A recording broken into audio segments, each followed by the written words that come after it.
তাদেরকে সুযোগ করে দিয়েছে সুন্দর সঙ্গীত উপহার দেওয়ার জন্য। স্যার সুযোগ না দিলে কন্যা অবশ্যই পারত না। স্যার এবং স্যারের শ্রদ্ধাভাজন স্যার রাজীব স্যার, আমাদের রাজীব স্যারের সুযোগ্য কন্যা মহামায়া, আমি মহামায়াকে মঞ্চে আসার জন্য অনুরোধ করছি।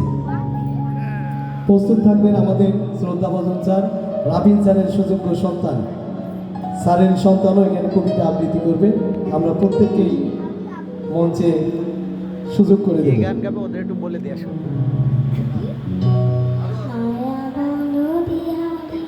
ও